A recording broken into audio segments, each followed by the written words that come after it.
ठुलो मेरो ठुलो पढाइ ठुलो छ ल हुन्न आमाले मलाई जन्म दियो म मान्छु तर मलाई अहिलेको लागि मेरो पढाइ नै ठुलो छ मलाई आमा ठुलो छैन तिमीहरूको पढाइ नै ठुलो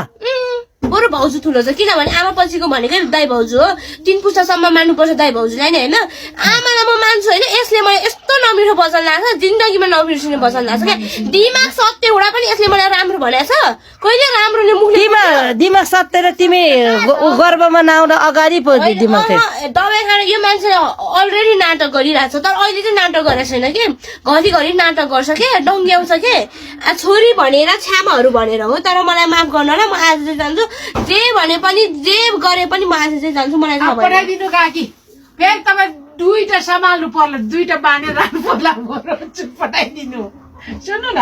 कोसँग आएको कान्छी हिजो उसमा आएको पठाउमा ल्याएको तपाईँले फेरि अर्को समस्या हुन्छ जानु दिनु फेरि अब डबल समस्या यस्तो छोराछोरी साह्रै राम्रो है फेरि म यहाँ बसे पनि तपाईँलाई अलरेडी खर्च लाग्छ म पढ्नै पर्यो के किन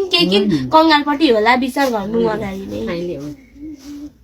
तिमीलाई पढाउनु भनेर चुन्दा अब तिमीलाई मैले बच्चामा थुप्रो लगाइदिएँ थुप्रो गरेँ यस्तो छोराछोरी लगाइदिनु खुवाउनु भनेर मलाई नि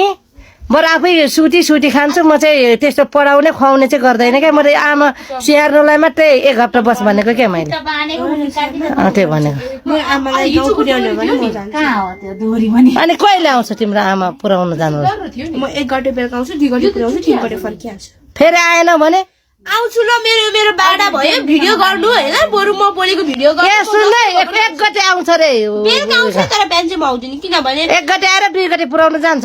जान्छ तर आउनु पर्यो नि फेरि आएन भने आउँछु फोन गर्नु म आउँछु ल यति जना साथी सँगै आउँछु भने 2 4 6 7 जना चाहिँदैन